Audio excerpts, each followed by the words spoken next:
Hello and welcome to Speightstown, a forgotten treasure. I'm Sherwood McCaskey. As always, I do appreciate the fact that you have opted to spend the next 30 minutes with my guest. In our last program, we looked at what you might term the remembered treasures of historic Speightstown, those artifacts preserved in the Arlington House Museum. In the preceding programs, we looked at Speightstown over the years. In so doing, you got a sense of the type of economic powerhouse this town was to the island generally, and specifically to the north. In the remaining programs in this series, we shall focus on the possible future of the town. However, we begin this segment by looking at the decline of Speightstown. Historian Dr. Lennox Honeychurch and Senator Professor Henry Fraser will present an overarching view of White Town's decline, while at the same time calling attention to what first started that gradual decline back in the 1960s. The decline of Speightstown is really very, very interesting. If you think about the past and the fact that people moved on horseback, in a carriage, or on foot, then you will appreciate the fact that the northern end of Barbados, even though it was only 15 miles, 12 to 15 miles from Bridgetown, was almost like a separate country. And so Speightstown was the capital of the north of the island, of the northern 3 or 4 parishes. Now the population in the old days was not all that great, but Speightstown had to sustain that population because it took several hours to get to Bridgetown. Dr. Honeychurch has emphasized the importance of shipping and trade and the development of the port. Development of cities is usually tied to commerce and trade. Around the world, you're going to find the movement of people and the centers of trade are those areas that become more and more developed. For instance, in the Middle East, those caravans moving across into places like Damascus and Medina, and many of these places which would be the centers of activity. And when the commerce moves to some other area, those towns decline. And this was the same right here in Barbados. Now, what about Speightstown? What are the parallels here? How is that broader view relevant to Speightstown? Because behind me here, we have the site of Speightstown, which was an extremely important commercial center for the plantation industry, for sugar, and the shipping of enslaved people and supplies from Europe, enslaved people from West Africa, supplies from the plantations coming in. So you had a great deal of activity down in Carlisle Bay and Bridgetown, but we must realize that the movement of volumes of sugar and produce from the plantations such as molasses and rum really were limited by the roads and the ox carts, and to concentrate everything on Bridgetown would be very inefficient in certain cases, and that's why Speightstown became so important, so that the northern half of Barbados could be served by shipping closer to the plantations.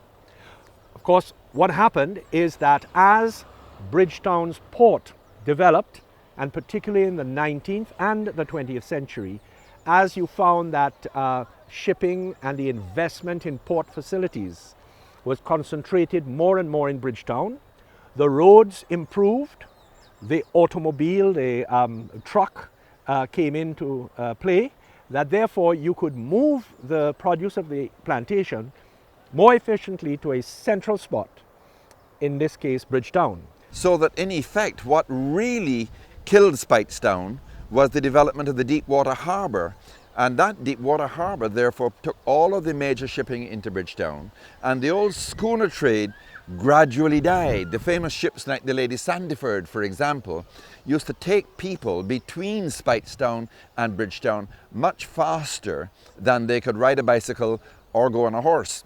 And those schooners gradually disappeared, so that the 7 piers of Speightstown also went. They were demolished by hurricane and rot and so on, and they were not replaced. We have only one replaced in recent decades, and that is now in bad shape because it's been damaged by the surf coming in with the spring tides. There's no doubt that the change in shipping was definitely a major factor in the early decline of Speightstown. Now, what about the increase in motorized transport, you may ask? That was a very big shift because that led to a social change. It was no longer a day's expedition and several hours of travel to get from St. Lucie to Bridgetown. People could drive and they could do it in less than an hour. And so the whole social scene began to shift. Bridgetown had a number of cinemas. Bridgetown had theatre. Bridgetown had entertainment centres. And so the social life shifted. If you think about it, in the old days, people in Speightstown met, lived with, and married people who lived nearby. So you have family names in Barbados like the Brooms and the Boyces, which were characteristic for Speightstown. The Griffiths, even today, you meet a Griffith anywhere in Barbados and their father or grandparent came from St. Lucie. These things all changed with motor cars. And the town, the small country of Barbados, therefore, shifted its epicenter from Oistins, Bridgetown and Speightstown, so that all roads then led to Bridgetown. So there was a huge social shift. Supermarkets, the big shops, these were all in Bridgetown. However, even in the 20th century, some of these major companies like Shipping and Trading, Plantations Limited, etc., would have their own schooners. So the schooners would be in Speightstown, they call them the Speightstown schooners. They would collect the produce from the plantations and then sail down to Bridgetown and offload it on the major ships. Because once again, the ships themselves that were calling for this produce were larger and centralized, if you want, and therefore they could not be stopping off like the old ships did at every little port along the coast. And so you had this centralization of Bridgetown, and the commerce then would move with that. Because if you didn't have the activity of ships coming and going and sailors and planters coming to make their arrangements, you were not going to have the other services and commercial activities. And as bit by bit this shifted to Bridgetown, the commercial importance of Speightstown declined. Essentially, the senator is purporting the view that the early decline of Speightstown was somewhat triadic. Three influences come into play and acting as the pull or push factor away from the town. Transportation, a then developing social scene elsewhere, and of course new methods of shipping. You might refer to it as a trinity. So there was a big issue with the shipping, but a big issue also with the availability of transport to move around Barbados more easily, and then the social changes relating to education, relating to entertainment, and where things happened. So I would say that it's really a threesome, with the shipping situation being terribly important, but the motorized transport and the social scene being also terribly important. And so the things died in Speightstown, the shops shifted, buildings became old and dilapidated and were abandoned, and that gave people a sense, well, things aren't happening here anymore. This town is run down, so I need to move out.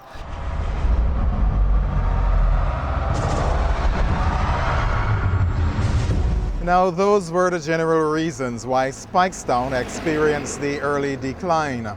We move on now and take a closer look at that gradual decline as experienced by my guest in more recent times.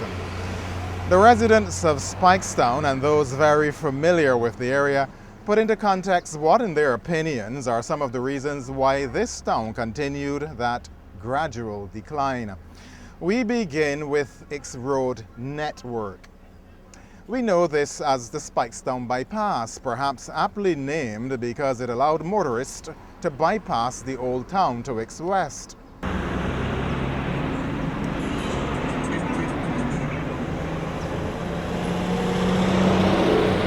Speightstown was totally different before the highway. All that was like faster.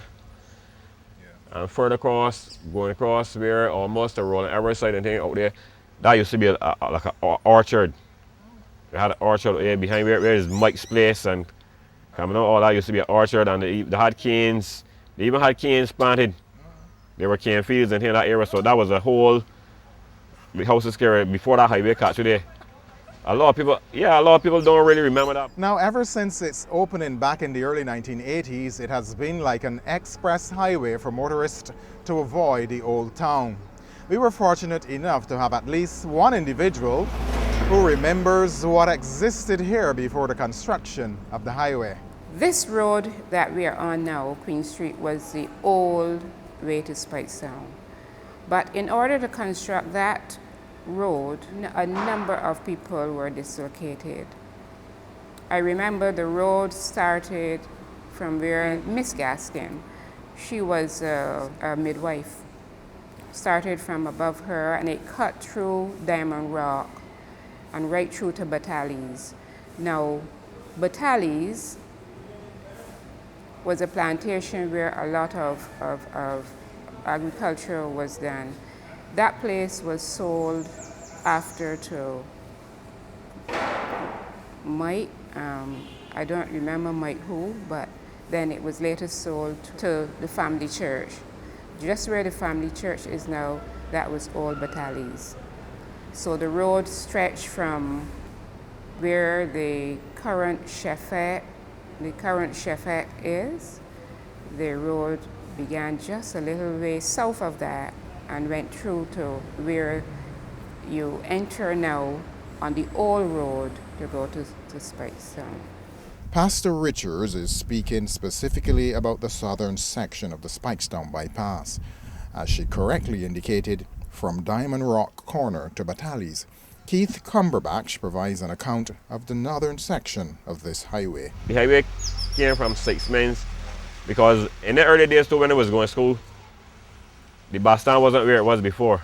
All of that area was bushy area and they had a lot of coconut trees. So we actually used to pick coconuts and they had a lot of bushy area. We used to, maybe leave school, we used to travel from Coconut Party. There were like back roads down here was, and we used to end up right there because we used to come down by Speightstown Girls School and all the fellas used to come right there by Speightstown Girls School. At that time, this road was not constructed, so all traffic entering from the north went in this direction to enter the old town.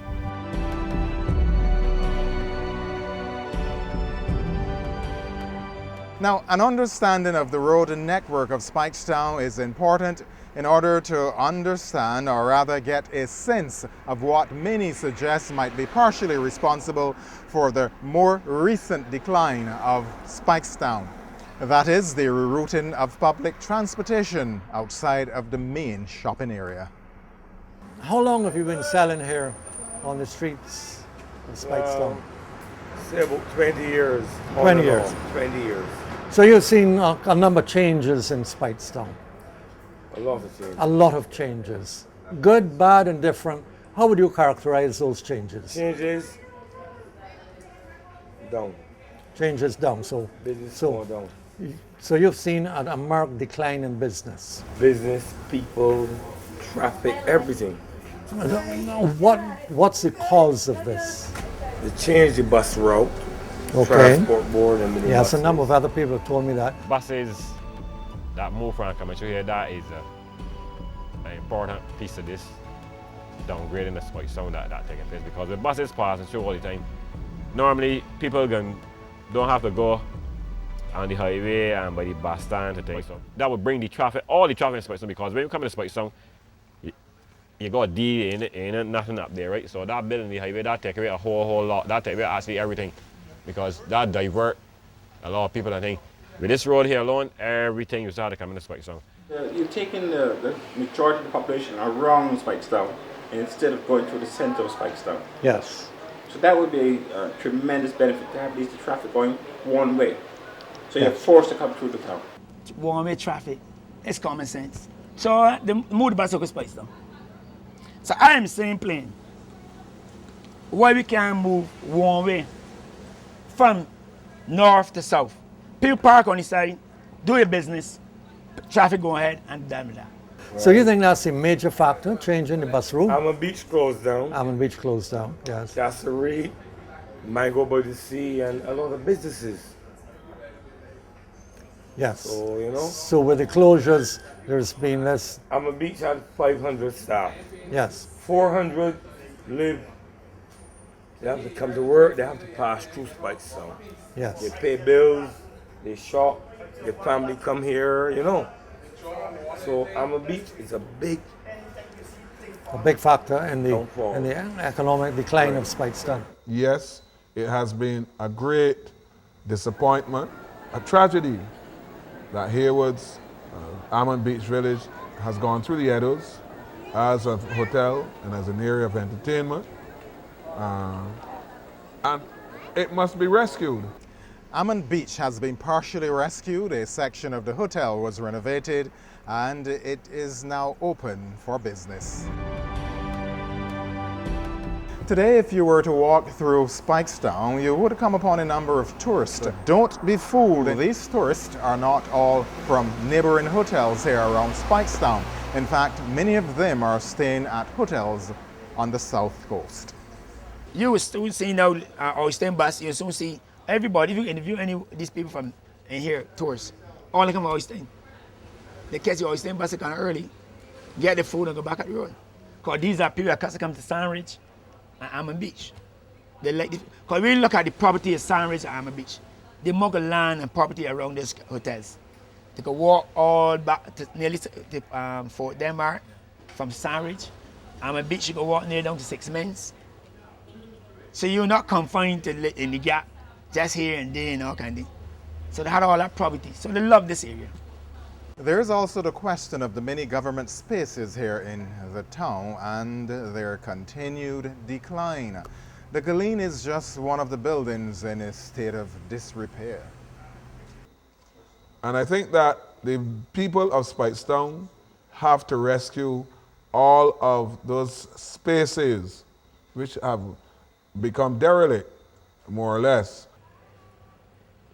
We hold on 17 buildings. Most of the other buildings are owned by black businessmen. The 17 or 16 buildings the government got. What Mr. Hartman done in Howard Town is a bigger version of what he had planned for the post office. But all the red tape ain't get moving. I personally made a proposal that that building be restored, and I was at the time had funding to help that to happen. Subsequently, a decision was taken to redevelop it using a number of investors, and my understanding is that that did not materialize. And the sad story is that now it is an eyesore, and this is an example of maybe some failure somewhere along the line to get things done properly. You know, what would have been better? To have it done when it was ready, when people were ready to do it, or to by delaying, you know, the failure to act is very costly. That's what I would say, and I still think that as I said, there's no old building that cannot be redeveloped, and I still think that it is timely that some decisions be taken. I keep hearing about it, but I'm not pointing fingers at government. I know government have to be very careful because they cannot be seen to be doing things without carefully doing an analysis and getting reports. And I believe recently they were even trying to get a valuation to make sure that if they were to do something, that they would have something on record. But there must be a faster way to do it. And I encourage everyone in Barbados to have a consciousness of the reality of delay. The reality of delay leads to becomes a sad story, a sad appearance, a failure, and we can't afford failures. We have too many good things in this island to allow failures to grab hold of our individual initiatives. We cannot allow failures. So we need to do a little bit more. Although people's attention is held by different things because individuals have different preferences, there is no doubt that entertainment is a form of activity that can certainly hold the attention and interest of an audience or give pleasure and delight. There is the concern that the absence of a commercial entertainment center here in Speightstown is contributing to its gradual decline. I wonder if people from another part of the island who see, I want those people who see Speightstown having the greatest potential for development in this island. There's land to the north and to the east to be worked on, and in the same way you built a housing district opposite the Speightstown bus stand, you could build all kinds of things. And you know, you have a captive population, you have the school just up the hill, Cornish Parry, you have the school in Alexandra, you have everything in Speightstown except places of commercial entertainment. Everything. You don't want for gospel halls, you don't want for churches, you don't want for schools, primary and secondary, you have private and public, you have a bus stand. You need commercial development of places of entertainment. And that would be my story over and over again. Anyone who wants to develop Speightstown, look for the opportunity to develop a place of entertainment. And I don't just mean a pool hall, and I don't mean the gaming machines, I mean wholesome entertainment. What about, there's nothing wrong with holding Miss Barbados Talent Show in Speightstown. The next Barbados model in Speightstown. What else? Calypso finals, semi-finals in Speightstown. Do you feel like getting down? Yeah! None of the big festivals is held in Speightstown. Barbados has 7 major festivals, and none of them is in Speightstown. Let's start with the Jazz Festival, not in Speightstown. Somebody could bring a jazz festival to Speightstown. Gospel Fest, now ongoing, could be held in Speightstown.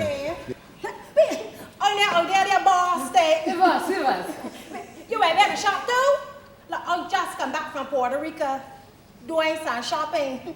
All the talk about boy local, the process about here will kill you. NIFCA, aspects of NIFCA could be held in Speightstown. All right, any more? Christmas festivals.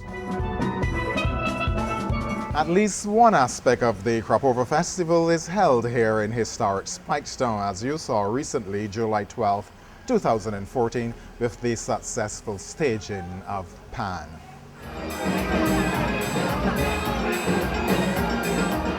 Now, there has been major infrastructural development of the surrounding areas of Speightstown, notably Port St. Charles, Port Ferdinand, not to mention that development on the southern side of the town. Now, is not this development on the outskirts of Speightstown enough reason to revive it in a way that it meets the needs of that special clientele? And if we're going to capture those individuals, then we have to do something with Speightstown, because they're going to constantly bypass us and go on to Lime Grove and whole town that constantly evolve to meet the demands of the individuals that are coming into Barbados. If you had the power to enact certain changes that would bring Speightstown out of the doldrums, bring Speightstown back up, what would you do? What would you if you were a consultant to government, what would you recommend to government that be done for Speightstown? I would refurbish all buildings. Like this one here that we're talking about. Yes. I would bring at least a government office, a car company. We've got to bring businesses in Speightstown. The licensing authority is over there. Yes. And people come from St. Philip down here to pay their bills because the traffic is slow. Next time I have to renew my license, I'll come down here. Up here, you don't have you to get through a lot faster. You get through in less than half an hour, 20 minutes. Yes, yeah. So why land tax can't come down here? We had land tax down with Fort Denmark for years. They can't do it, you got to catch 2 buses to get there. When people say, now just say Lucian, everything can 1 bus and come in. Bring back the government offices in Speightstown. Whereas that people will have to come, you know, like, people got a reason for coming. So as they got them kind of things in Speightstown, like government offices or things that people have got to come to conduct business, then by coming here to conduct business with those places, they're going to automatically pass through and probably, you know, they might do their shopping in seaside and there's a store and thing. The thing is to get people down here. And this is the natural process of economics and commerce, a reality which perhaps we have to try now to turn around. And there is the option, as is done in St. Lucia and Dominica with 2 ports, of sending your smaller special interest cruise ships to Speightstown and having your big mass cruise ships in Bridgetown. In the case of St. Lucia, this is done that the smaller special interest ships go to Soufriere in the south of St. Lucia, and the large mega ships who want a lot of shopping, they go to Castries. Similarly in Dominica, the port of Roseau is for the big ships, and the port of Prince Rupert's Bay, Portsmouth, is for the small special interest ships. And that's the kind of thing that perhaps could be replicated here in Speightstown. So that what you're doing is you're then creating a new commercial activity centered on this historic town. Now, people are very important for the survival of a town. What about the surrounding areas here in Speightstown? If these areas could be developed and populated with people, could this be a major factor in the revival of Speightstown? The salvation of Speightstown, of course, is in the development of new residential areas. Because if you look down over the lower plain below the terrace here, there are houses as far as you can see to the north, houses as far as you can see to the south. The development of housing in this area with thousands of houses means that the population of St. Peter and even St. Lucie has increased dramatically. So there is now a huge potential for the redevelopment of Speightstown. Every visitor who comes here says, why isn't this beautiful little old historic town made more of? It's a lovely place. Save it. That's what the visitors say. And I think that while it took us 30 years for people to understand how important the heritage of Bridgetown is, we're a little bit behind that with Speightstown.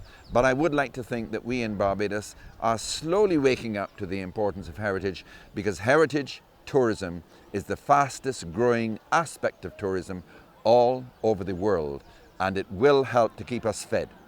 And hopefully will enable all of us to enjoy that desired standard of living while sharing our historic Speightstown with the entire world. Thank you so much for staying with me. I'm Sherwood McCaskey.